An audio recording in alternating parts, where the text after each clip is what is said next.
teman-teman ngerti saham semuanya, jumpa lagi bareng Minca Friska. Di malam hari ini kita bakal kedatangan Kak Lindali. Ya, siapakah dia? Ini salah satu sosok mak-mak trader ya, inspirasi Minca juga ya.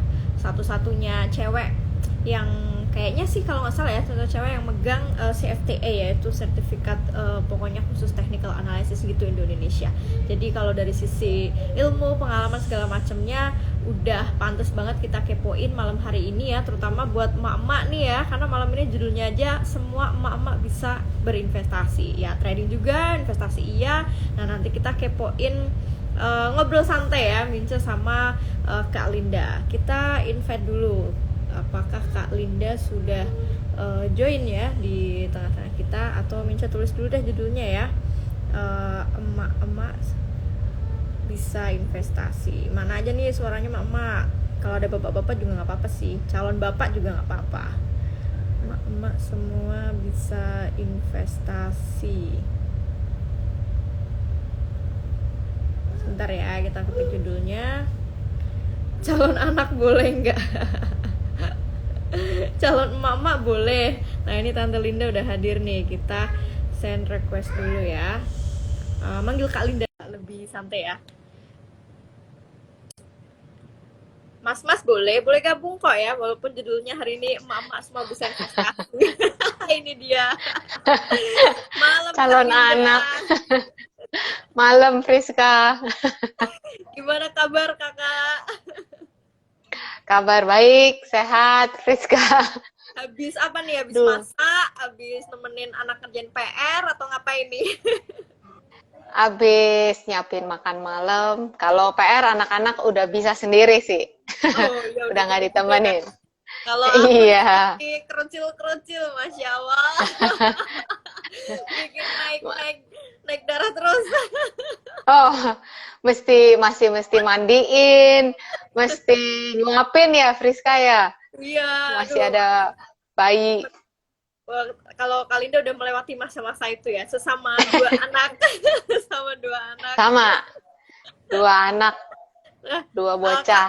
Kalinda sebelum kita Ya. ngobrol santai, malam ini bener-bener gosip cewek-cewek sini ya, cuma di live-in doang. Bedanya biasanya kita lewat chat, Iya. nah ini di live-in gitu. Sebelum itu mungkin boleh kenalin secara singkat ya, menyapa teman-teman ngerti saham malam ini. Kayaknya banyak banget mama dan calon mama yang nonton malam ini nih. Silakan Kalinda. Iya, halo, selamat malam. Salam kenal teman-teman ngerti saham. Saya Lindali, saya emak-emak trader dari dua orang anak. Kemudian ya pekerjaan selain jadi emak-emak ya jadi trader di saham Indonesia. Terus tadi udah disebut juga sama Friska, wanita masih satu-satunya dan yang pertama yang punya sertifikasi di internasional di bidang analisa teknikal atau CFTE. Itu aja, Friska. Wah, mantep kan? Walaupun udah emak-emak, tapi Kalinda ini bisa membuktikan bisa sangat produktif, teman-teman ya. Produktif menghasilkan income dari investasi, produktif dari sisi ilmu juga, nggak nggak sampai di sini aja ya. Maksudnya masih terus belajar sampai bisa meraih sertifikasi teknikal pertama di Indonesia buat kategori cewek. Cewek loh, ini cewek ya. Nah, karena malam ini kita Cewek-cewek. bakal bakal gosip-gosip. Kalau aku nggak usah kenalan, semua juga udah kenal, biar dipanggil aja terus. Ya, kami sama emak-emak beranak dua, cuma Kak Linda lebih memang emak-emak trader. Kalau aku mungkin lebih ke mama investor, karena mungkin anak-anaknya masih Tuh. kecil-kecil ya, jadi waktu untuk trading kayaknya ya ampun udah nggak sesantai zaman single. Nah, Berarti singlenya dulu trading ya, Friska?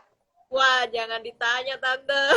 Wah, Zaman single masih punya banyak waktu, nggak ke distract urusan sana sini. Aduh, kayaknya bisa dihitung banget dalam sehari bisa pernah jadi scalper iya, trader juga iya. Dulu, wah, tapi Kang dulu, dulu, Copet, dulu. Kang Copet nih. Enggak, Kang Copet ah. Dagang harian lah. Dagang, siap, dagang. Iya. Nah, kepo pertama nih. biasa aku tukang kepo sih ya. Tapi ini kita saling kepo jadinya.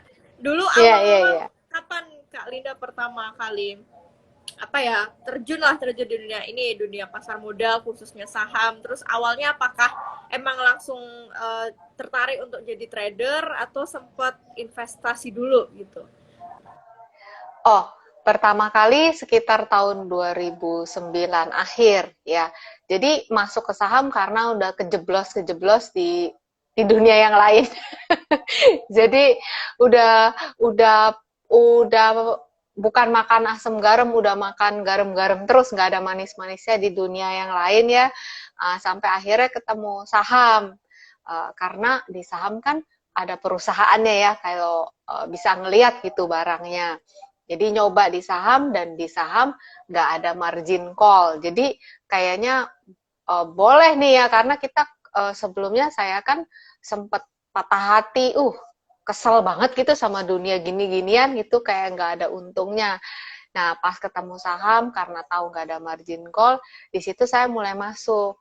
Dan tujuannya memang pertama kali untuk jadi trader. Karena pikirannya gini kan, dari rumah, lagi punya anak. Waktu itu saya baru melahirkan anak kedua, umur 9 bulan. Jadi, kepengen dari rumah, pengen bisa menghasilkan juga, kan nggak bisa kemana-mana gitu. Nah, kayaknya trading cocok nih untuk cari uang tambahan lah buat jajan-jajan, buat ngopi-ngopi. Gitu tujuannya. Baru kesini deh, berapa tahun kesini, karena berteman dengan teman-teman investor, baru jadi kepikiran investasi saham. Gitu, Friska. Kayak terbalik nih, Friska, sama saya nih. Kayaknya aku bisa nebak sejak ketemu Kak Niki Hogan pasti mulai dapat mindset investasinya juga. Betul, kayaknya begitu. Oh, begitu ya. Jadi banyak pikiran yang terbuka sih. Langsung ketebak aja, Friska. Oh iya dong, siapa lagi nih? Kalau oh iya, sebelum lanjut kita gosip, mau info juga ke teman-teman yang nonton malam ini ya, Ya. Kak Linda bakal bagi-bagi giveaway satu buku tentang psikologi trading. Nah, itu bukunya tuh ya. Ini buku yang menurutku belajar psikologi trading tuh nggak mudah ya. Jadi buat yang mau Ya. dapetin giveaway satu bukunya ya, simak sampai akhir nanti. Ketentuannya Kak Linda yang ini mau ngasih pertanyaan atau apa aja nih nanti buat dapet giveaway-nya. Aduh, boleh. Sambil mikir nih dari sekarang nih. Oke. Barusan kita gosip apa ya? Oh, oke, gosip pertama kali ya. Kalau aku nih, Kak Linda tadi 2009, aku tuh 2010 bulan Oktober. Karena baru banget tadi bongkar-bongkar dokumen itu ketemu tuh sertifikat seminar pasar modal zaman zaman dulu Wih, ya 2010 ngeliat Oktober. tadi. Iya, makanya itu awal pertama kenal pasar modal, dan waktu itu ya masih mahasiswa sih ya. Pikirannya belum panjang banget, belum sampai yang tujuannya investasi terus untuk apa ya, long term gitu. Jadi ya awalnya dulu aku juga trading, ya trader lah, dagang. Uh, aku lebih suka emang nyebutnya pokoknya dagang, karena mungkin aku dulu zaman kuliah dagang batik, jadi menurutku ini tuh sama aja dagangnya, cuma beda produk Nah, doang gitu, cuma cuma betul, betul, beda betul, betul. produknya, tapi selebihnya kok enak ya, sama aja kayak gitu. Jadi dulu awal aku malah sama juga ya, bermula dari trading, terus baru pas tambah usia, tambah beban hidup, baru mulai mikir mulai mikir alokasi untuk investasi. Beban hidup. Loh, iya bener tante. Tante lagi Kak Linda. habis lulus, habis lulus kerja itu udah nggak dapet uang lagi, itu beban hidup makin bertambah. Nah, terus ini Kak Linda dulu pernah ngalamin gagal pasti kan? Pasti, Gagal, ya pasti. itu kira-kira masih inget nggak kapan itu ngerasa gagal atau mungkin ngerasa give up banget kayak gitu pas selama trading saham? Pernah gagal waktu itu, pastinya waktu ngalamin loss ya. Waktu ngalamin cut loss, pertama itu inget deh nilainya 9 jutaan gitu ya. Ya buat saya 9 juta mah gede gitu ya. Karena Kalau 9 juta, kalau emak-emak 9 juta kala itu bisa buat pergi jalan-jalan, bisa buat beliin anak-anak mainan segambreng gitu. Jadi buat saya sekarang juga 9 juta gede gitu. Jadi waktu cut loss sekali, terus kita pikir kan habis cut loss sekali kita kan belajar ya. Tapi kok masih ada gitu cut loss berikutnya, dan di situ saya ngerasa bisa nggak sih ya sebenarnya saya menghasilkan di sini gitu. Yang tadinya mau cari uang jajan, kenapa uang jajan 9 juta kok gede banget ya, kayaknya jajan aja nggak sampai 9 juta gitu. Nah di situ mulai mikir, ada desperate gitu ya. Um, ini gimana sih, kok kalau orang-orang bisa, kok kalau saya kagak bisa, berarti ini ada yang saya salah nih, ngerasa bodoh, ngerasa ya segala-galanya lah negatif itu, ngerasa Friska. Pengen menyerah sempet, cuman saya mikir gini, kalau saya nyerah, kan waktu itu anak saya yang gede udah tahu ya, mama nih sering pegang laptop, mama dia tahu lah saham. Kan kalau saya nyerah, berarti anak saya tahu dong mamanya berhenti gitu ya. Jadi saya mikir, masa anak saya taunya sampai saya menyerah gitu sih. Nah waktu si FTI juga ujian, saya tuh gagal level 2. Level 2 itu saya gagal di percobaan pertama. Dan itu saya juga apa ya, lebih parah daripada putus cinta kali. Karena ngebuka buku analisa teknikal aja nggak kuat, ngajar nggak bisa. Sharing kalau ngetik-ngetik bisa, tapi ketemu orang untuk sharing nggak bisa. Nah, di situ saya mikir, kalau saya nyerah lagi, nanti anak saya, contohnya pas sampai mama gagal gitu, maksudnya mama nggak nyoba lagi gitu. Jadi saya lebih ke, udah dah demi anak deh, coba lagi dah gitu sih Friska. Gitu. Oke, tujuan utamanya yang memotivasi ya anak ya, Kak Linda ya. Iya. Wah, kayaknya rame nih Friska di situ. Wah, nggak rame lagi nih, sedang berdendang semua kakak adik. Lucu ya. Kalau Friska pernah nggak ngerasa gagal kayak ya kita mama ya, pernah nggak ngerasa gagal selama perjalanan ini? Kalau gagal pasti pernah kerasa ya, tapi dulu waktu sebelum waktu masih single, pas selama punya anak kan aku dominan invest ya. Kalau sekarang, kalau dulu waktu awal-awal trading ya, dulu tuh zaman kita kayaknya kan BBM ya, yang lebih hits ya. Nah dulu grup saham kan di BBM, grup saham tuh kita biasanya ada BBM, ada broadcast. Nah dulu tuh sempet ya kemakan pom-pom kalau bahasa sekarang ya. Kalau zaman dulu tuh, zaman dulu bukan pom-pom, apa istilahnya, ngompor-ngomporin nih orang kayak gitu, ngompor-ngomporin. Kompor. Iya, kompor. Nah, sempet tuh kemakan kompor-kompor kayak gitu lewat BBM lah sama teman-teman dulu, circle-nya masih sedikit banget. Ya, akhirnya nyangkut. Nyangkut di saham yang lah ya, saham yang bikin nyangkut kayak gimana. Nah, dari situ akhirnya jadi banyak belajar gitu. Dari zaman dulu aja ternyata kompor-kompor kayak gitu aja udah ada gitu. Ditambah makin zaman makin kesini tuh makin menggila lagi gitu ya, pom-pomer segala macem ya. Dulu sempet lah ngerasain nyangkut lama, terus akhirnya ya udahlah cut loss. Mending kalau nyangkutnya sehari 2 hari, itu nyangkutnya kalau nggak salah waktu itu berminggu-minggu lama lah. Buat seorang mahasiswa duitnya nyangkut kan lumayan ya, harusnya bisa diputerin lagi, tapi nggak bisa diputer akhirnya gara-gara nyangkut itu ya. Jadi banyak ambil hikmah lah dari situ. Dulu aku belajar nggak kemakan hasutan di BBM di kala itu, sama grup Facebook sih. Kalau di zaman itu kan BBM, FB betul, gitu ya. Betul. Facebook iya. Iya, Facebook, BBM pokoknya yang paling sarana inilah buat broadcast gitu istilahnya. Nah itu aja sih kalau aku. Tapi kalau selama punya anak, mungkin karena aku udah sekarang dominan invest ya, dari sisi waktu aku belum kuat lagi untuk trading seperti dulu. Jadi ya udahlah, sekarang lebih nggak ada gangguan lagi dalam hal investasinya maksudnya. Nah terus kita gosip ini juga dong Kak Linda, kendala waktu awal-awal trading. Nah kita sama-sama pasti ngalamin kendala waktu awal-awal trading. Kalau dulu Kak Linda Gimana? Apa aja kendalanya nih? Kalau saya dulu eh, otaknya lemot. Jadi kan dari selesai kuliah, terus apa merit, kerja kerja bisnis sendiri, merit dan punya anak. Dan saya kan jarak dari kuliah sampai punya anak tuh sampai punya anak kedua itu agak lama ya. Dan otaknya itu udah lama nggak diajak belajar gitu. Jadi kendala pertama saya itu gaptek ya, buka laptop bingung. Kok sekarang bentukannya kayak gini ya? Itu satu, gaptek. Terus udah gitu apa? Kan buka online trading aja puyeng. Angka semua gitu. Aduh, gua mana yang mau dilihat ini begitu banyak terus goyang-goyang semua kan harganya kan bergerak.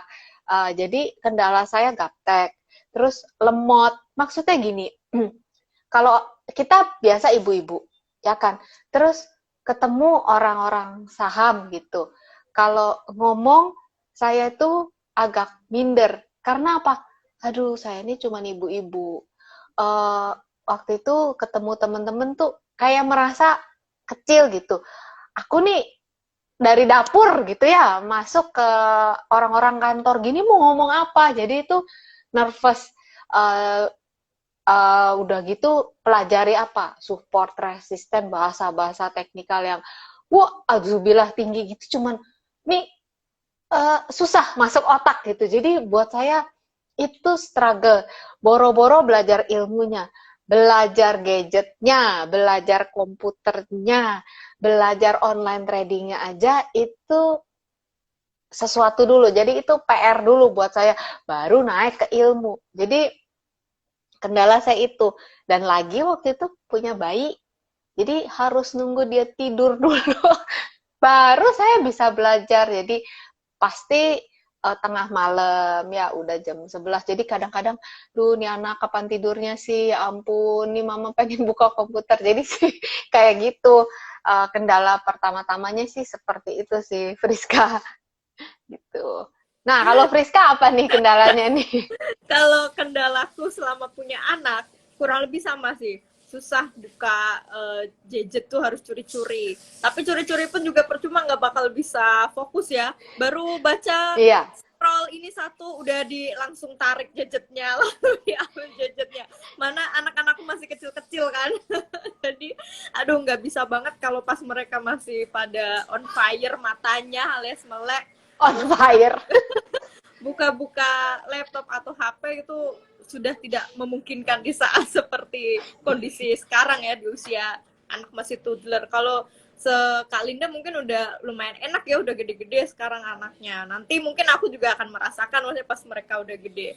Tapi akhirnya ya bener, tiap malam itu jadi me time banget gitu buat kita-kita emak-emak ya yang mau buka chatting, mau buka sekedar laporan keuangan atau sejenisnya tuh kayaknya malam itu di saat hening rumah itu enak banget Iya, tuh. iya, betul betul.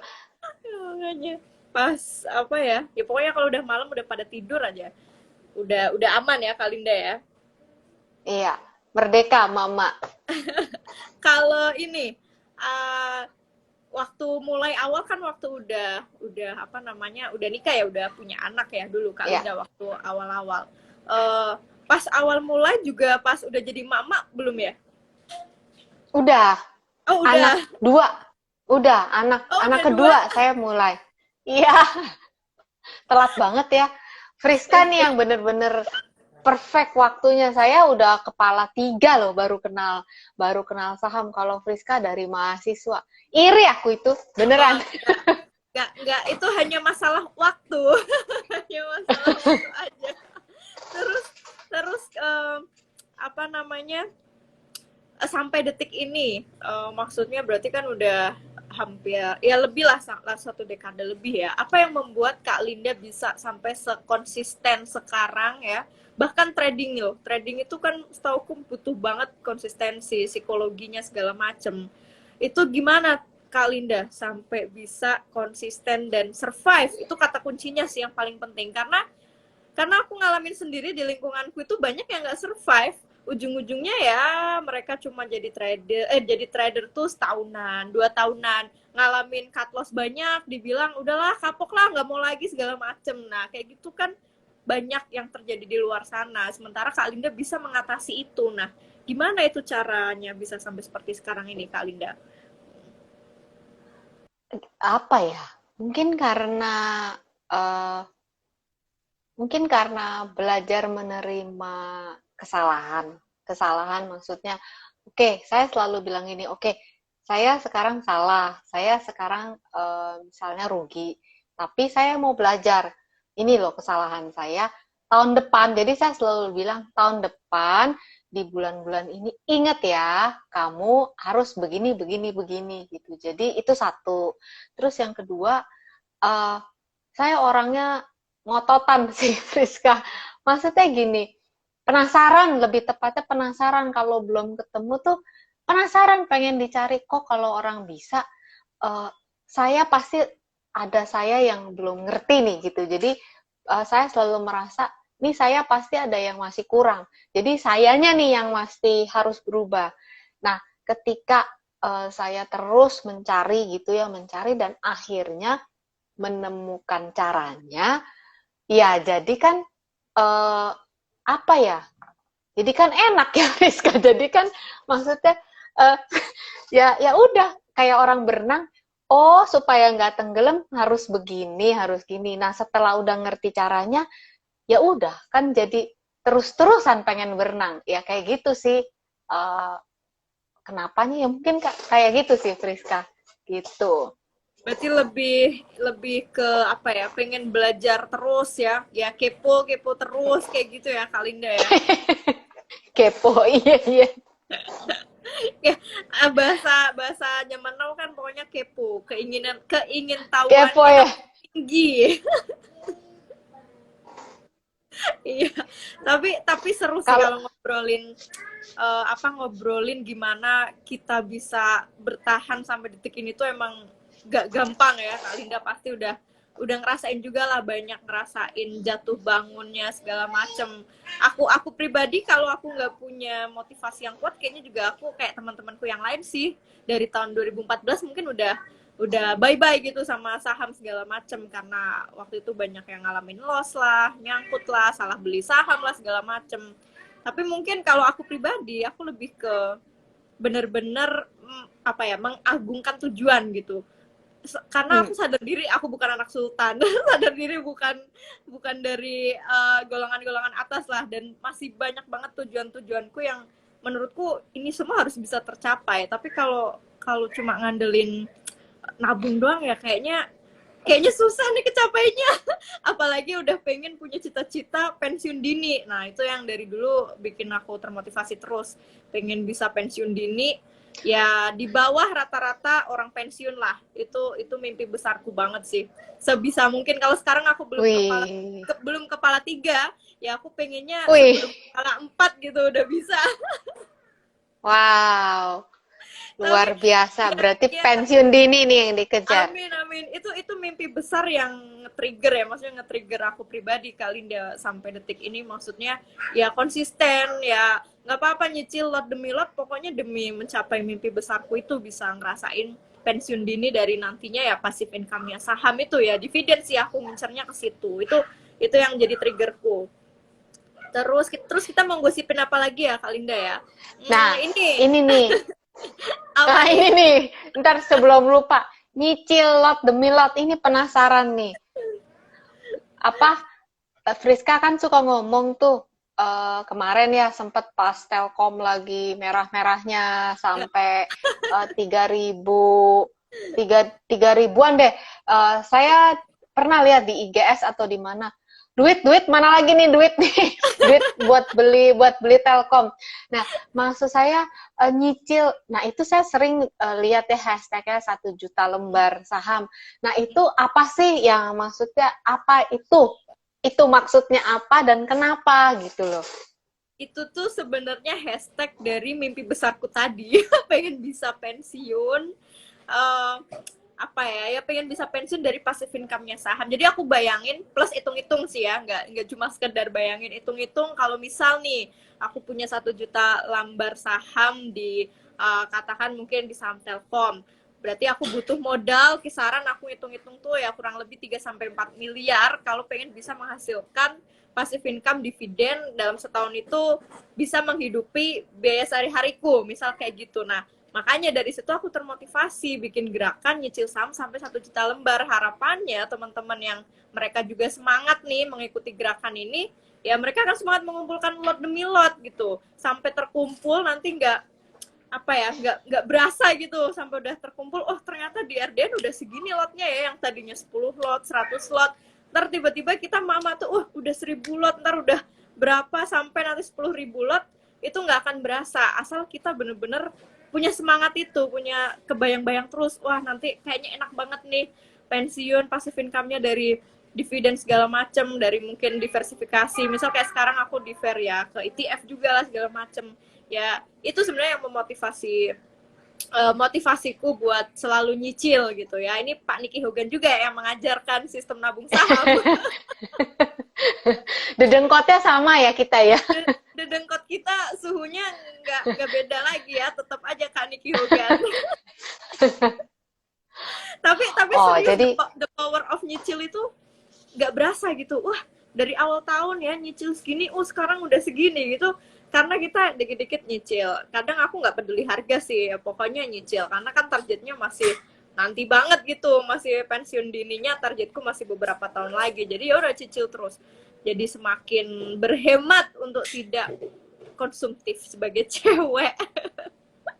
iya ya, soal berhemat, saya tuh diam-diam suka ngeliatin. Jadi kamu pernah nulis gini, nggak apa-apa deh sekarang pakai sendal Indomaret, dia bilang itu yang penting nyicil dulu. Itu saya sampai, wow, ini apa sih kok dia sampai segitunya gitu.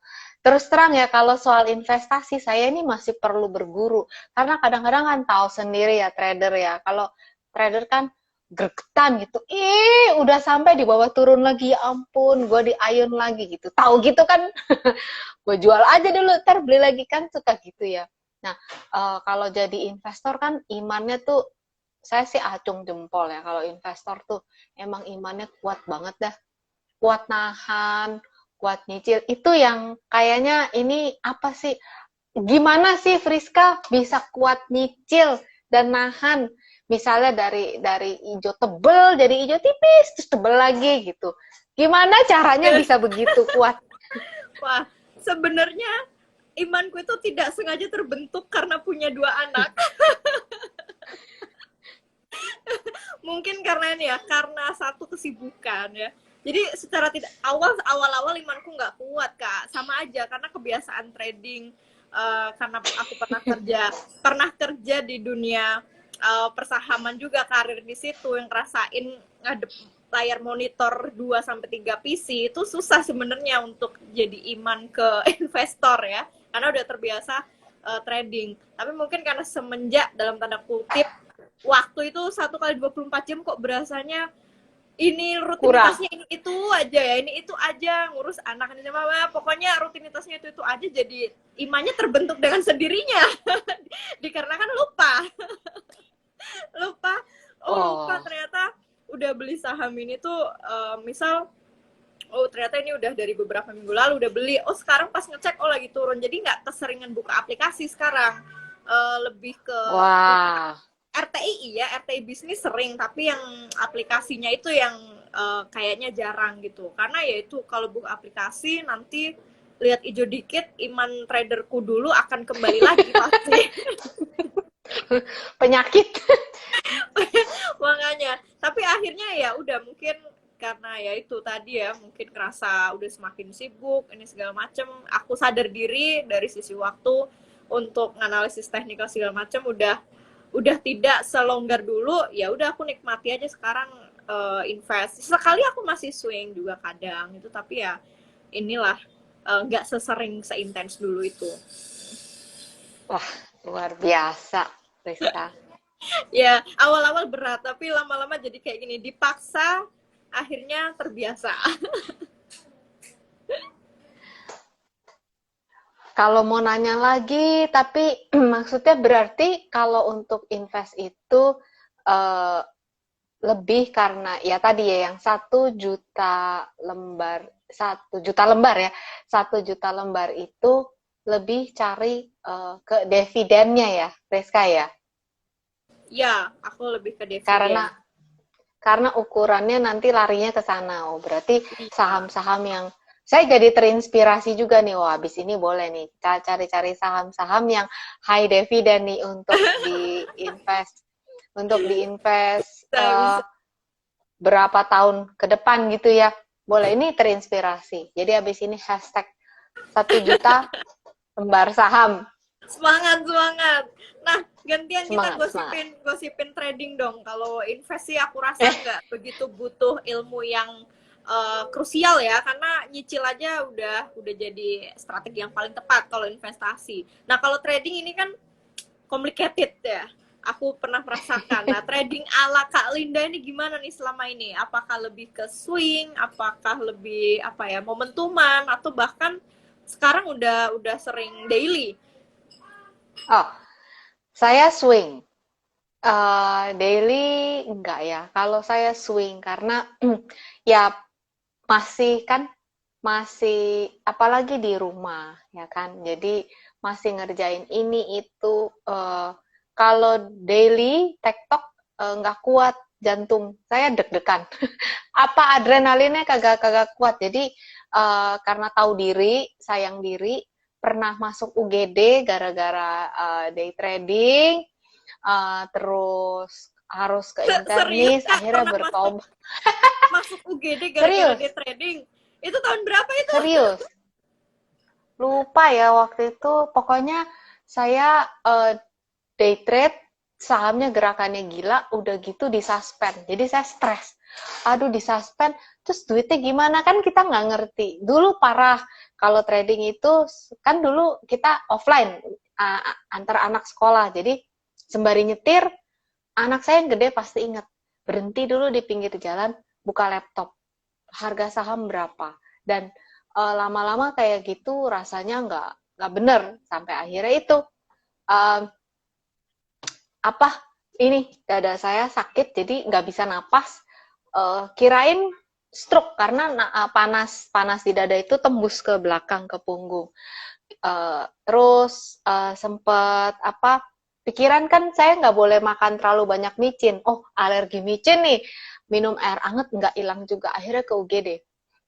Di UGD dikasih oksigen baru bisa nafas dan disuruh pergi ke internis. Nah, di situ baru tahu. Nah, itu dari situ akhirnya saya tahu walaupun saya kepengen day trade ya kan, misalnya gini, day trade kan biar dapat dikit-dikit tapi kan 1 hari menghasilkan, tapi ternyata saya nggak sanggup, ini jantungnya nggak sanggup. Sekarang baru ngebayangin aja deg-degan gitu. Jadi kadang-kadang tahu diri sendiri kalau yang gerakannya terlalu gila gitu, mungkin ya dilakukan pernah, tapi tahu diri nggak sering-sering atau apa size-nya kecil gitu. Jadi lebih yang swing, yang maksudnya sayang jantung lah, ntar dapet duitnya buat ke dokter juga buat apa. Saya sih biasanya si swing trade seperti itu sih, Priska. Oke, oke. Wah, ini keywordnya adalah sayang jantung. Tapi benar juga sih kalau memang bagi orang yang secara psikologi mungkin ya emang nggak kuat untuk scalping lah atau day trading, menurutku juga ya udah ke swing aja gitu. Toh sama-sama Ya, trading gitu. Kecuali misal kayak aku dulu emang kerjaannya di bidang itu. Jadi untuk day trading scalping fine-fine aja karena emang kerjaanku itu gitu. Tapi kalau misal kayak sekarang pun juga aku udah nggak mumpuni gitu untuk seperti itu. Nah, kalau dari Kak Linda sendiri selama swing ini indikator-indikator yang sering dipakai apa aja Kak Linda? oh ya kalau saya pakai price action Fibonacci sama technical classic itu aja sih.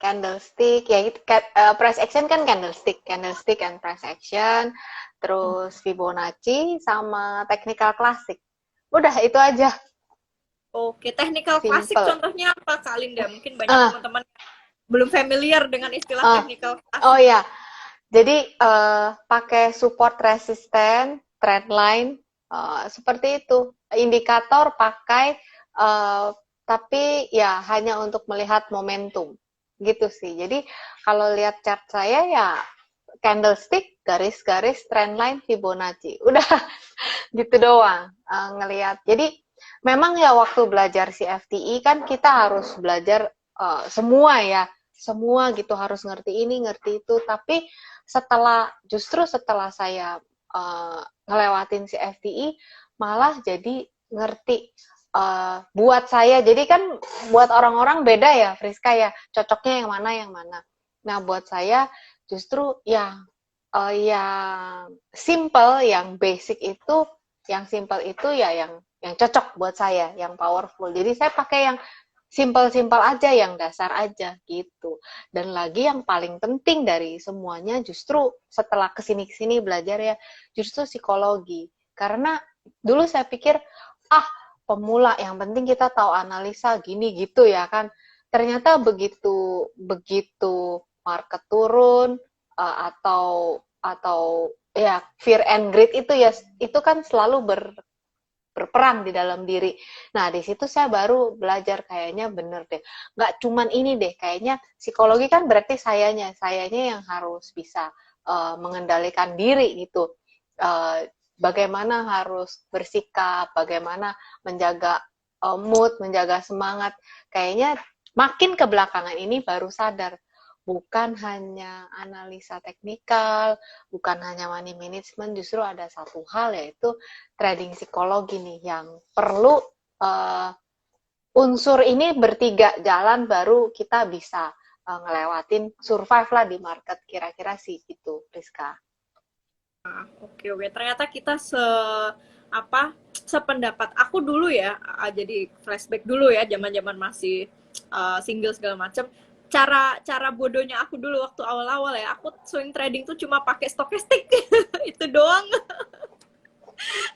Serius, jadi pernah ada masa-masa di mana aku tuh swing trading cuma ngandelin stokastik sama support resisten manual lah, yang benar-benar klasik dibikin sendiri. Tapi ya dulu lumayan dari itu ya, banyak belajar dan banyak ya receh-receh ala mahasiswa kayak gitu. Baru semakin kesini dulu dari belajar yang teknik-teknik lainnya. Memang bener, aku setuju, nggak semua teknik tiap orang itu pasti akan cocok. Nanti biasanya akan akan menemukan kliknya sendiri gitu ya, Kak Linda ya.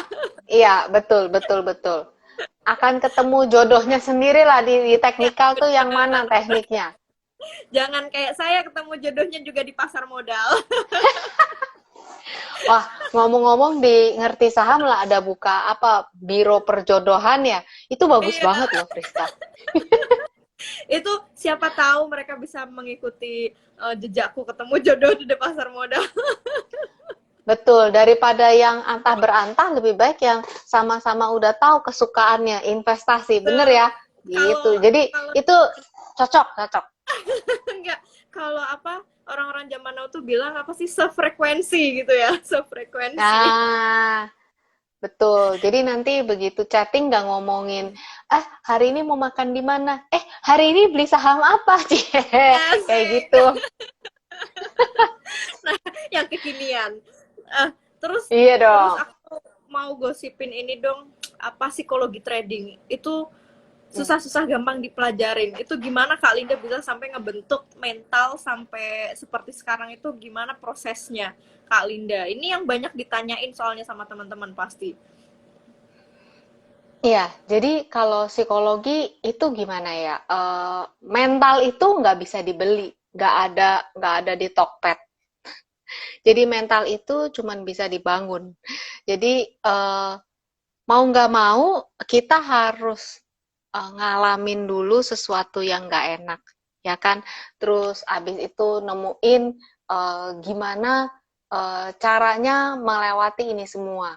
Dan kadang-kadang untuk kita bisa tahu caranya, kadang-kadang hal yang pertama itu adalah kita harus mendengarkan dan berdialog dengan diri sendiri gitu ya. Nah, kalau saya biasanya itu ada me time. Nah, me time-nya itu ketika lari. Jadi kalau lari kan nggak bisa lihat running trade, nggak bisa ngelihat apa-apa. Lari ya cuma lari, harus ngelihat ke depan, kalau nggak kan kesandung gitu kan. Jadi justru di saat-saat lari itu pikirannya jadi fokus. Nah ketika fokus itu bisa berdialog, misalnya lagi pusing, atau misalnya ini saham yang sering gini, ini saham sebenarnya maunya apa sih? Dia tuh mau naik apa mau turun? Nggak jelas gitu kan. Nah kadang-kadang di saat seperti itu justru ada insight-insight baru gitu yang oh coba deh dilihat dari sisi ini.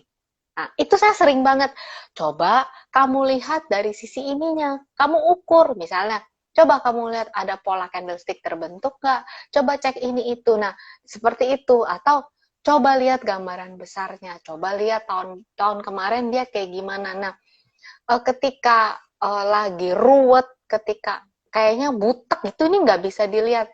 Nah waktu olahraga itu otak saya itu bisa lebih dapat ide-ide baru, bisa lebih dapat insight-insight baru. Nah jadi menurut saya perlu sih bagaimana membangun psikologi, kayaknya masing-masing kita perlu ngambil waktu itu untuk tenang gitu ya, untuk bisa tahu, bisa ngelihat lebih jelas. Kalau misalnya mungkin kebanyakan loss gitu ya, berapa kali trade, mungkin ada saatnya tipsnya untuk istirahat dulu, misalnya 1 minggu atau beberapa hari sampai ini yang gremet di hati gitu hilang gitu kan ya. Nah karena apa?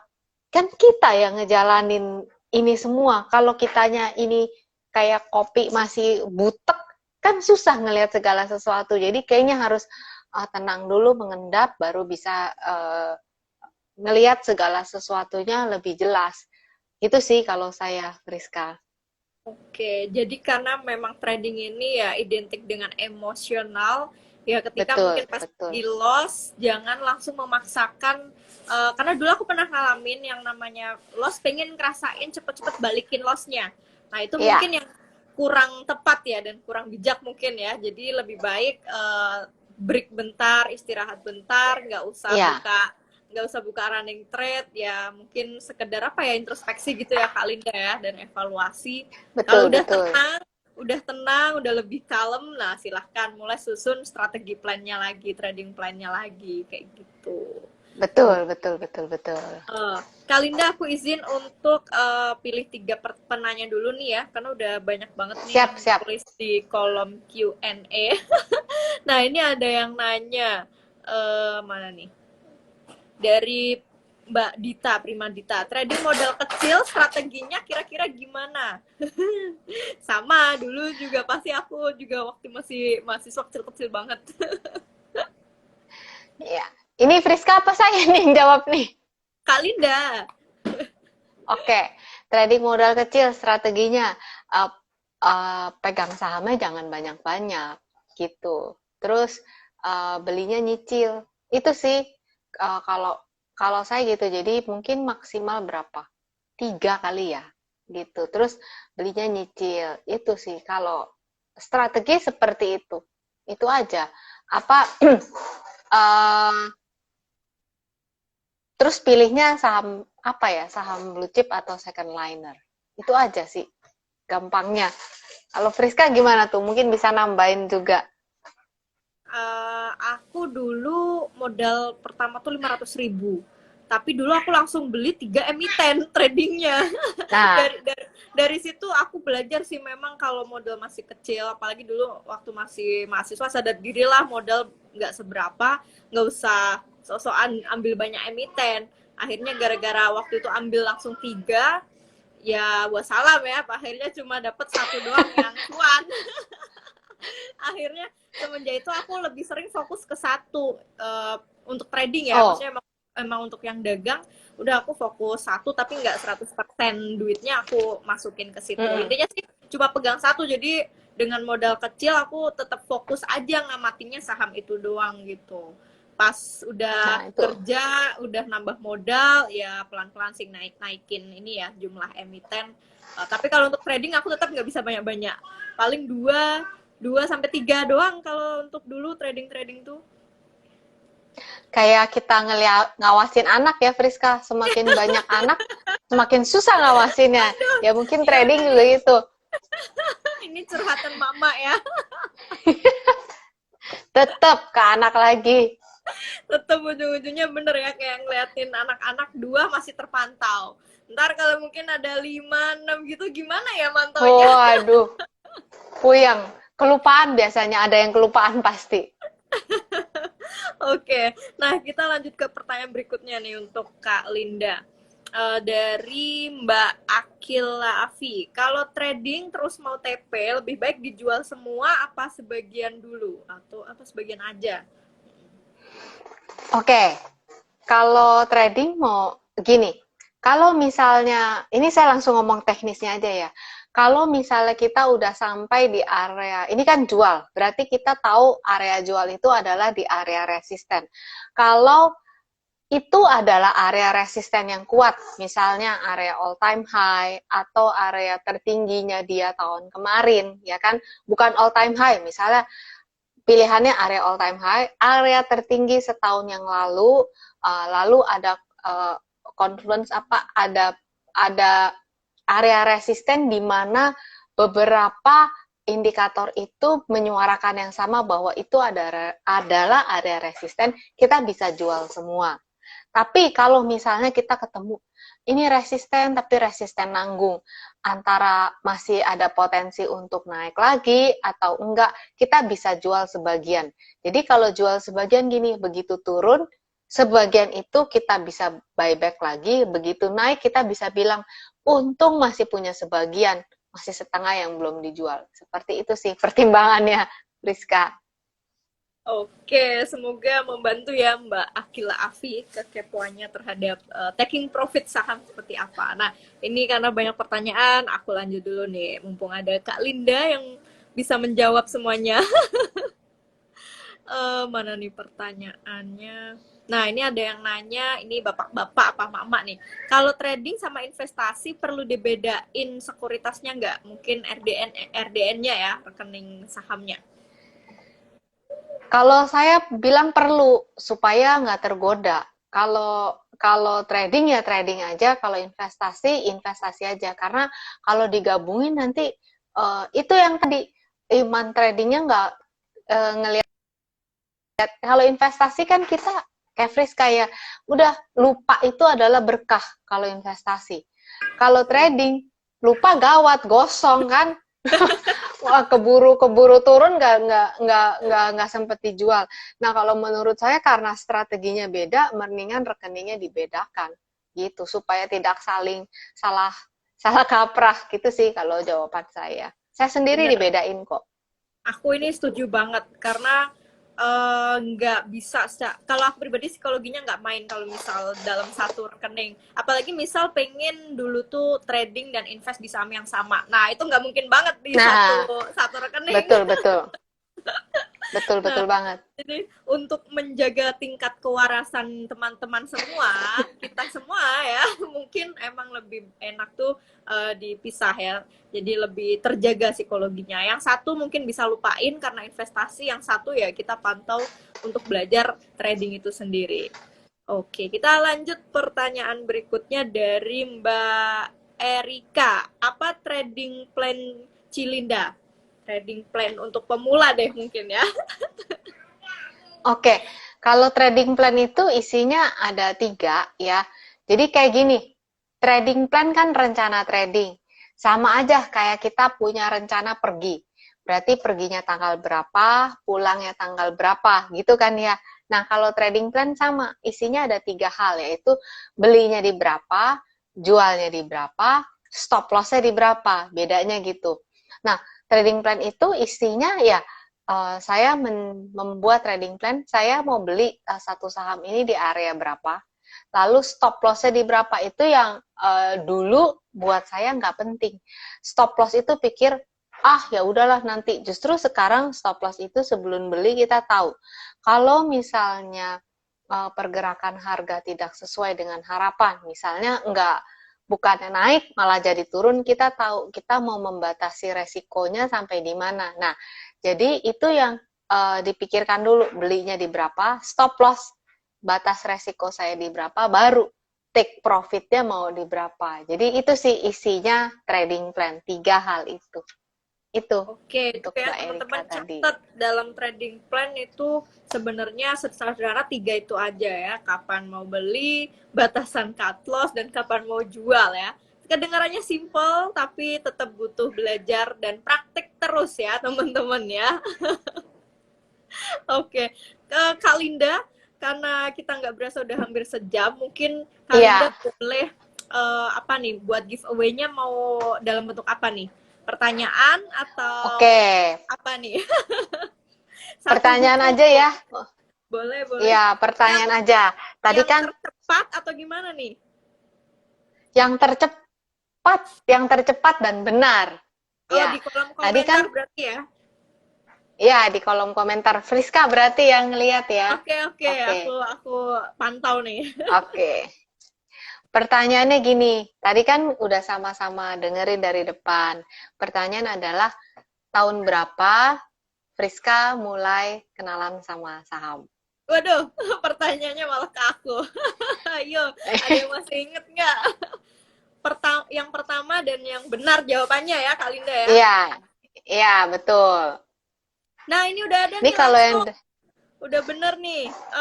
Francisca Ori. Mbak Francisca Ori, selamat. Ya, cepet banget ketiknya ya. sinyalnya oke berarti. Sinyalnya oke. Nanti langsung DM ke Kak Linda langsung ya, Mbak Siap, siap. Francisca Langsung Ori. DM ke saya. Ya, nanti tinggal diminta alamatnya kirim ke Kak Linda, nanti akan dikirim. Selamat buat teman-teman yang lain Siap. yang belum beruntung. Nggak usah berkecil hati ya. Di Ngerti Saham kita masih bagi-bagi GoPay untuk jajan cilok Rp500.000. Silahkan cek di postingan terakhir ya di feed dan reelsnya. Selamat mengikuti giveaway. Nah, di akhir sesi seperti biasa, gosip itu nggak akan afdol kalau tanpa adanya kesimpulan. Biasanya Oke. mama kalau gosip kan ada intinya. Nah, boleh Kak Linda share juga nih closing statement dari gosipin malam ini kita tentang saham. Iya. Teman-teman, emak-emak khususnya kita jangan patah semangat walaupun banyak kendala, walaupun banyak tugas yang harus kita emban, tapi kita tuh bisa investasi. Pelan nggak apa-apa, yang penting tetap maju. Pelan nggak apa-apa, yang penting kita nggak pernah berhenti dan patah semangat. Pokoknya apa yang kita cita-citakan, sama seperti kayak Friska tuh, hashtag 1 juta lembar saham itu pasti tercapai selama kita nggak berhenti. Jadi untuk semua emak-emak, calon emak-emak, calon bapak-bapak, tetap semangat menuju impian kita semua. Itu aja dari saya. Amin, amin. Semoga semua bisa merasakan sejahtera finansial dari pasar modal ya, khususnya dari saham. Boleh juga mau diversifikasi ke reksadana, ETF, yang penting hidup pasar modal Indonesia. Yes. Oke, Kak Linda, terima kasih banyak ini Oke. waktunya sudah meluangkan di tengah-tengah apa ya, sibuk ngurus anak lah kita sesama mama, tapi udah cuap-cuap gosip malam ini yang sangat berfaedah pastinya buat teman-teman semua juga. Terima kasih. Semoga kita berjumpa lagi di IG live seru lainnya Amin. dengan topik pastinya obrolan ala emak-emak ya, gosip ala emak-emak. Terima Oke. kasih Kak Linda. Salam Terima sehat. kasih Friska. Sampai jumpa Oke. lagi habis pagi. Sampai jumpa. Terima kasih juga buat teman-teman semua. Bye.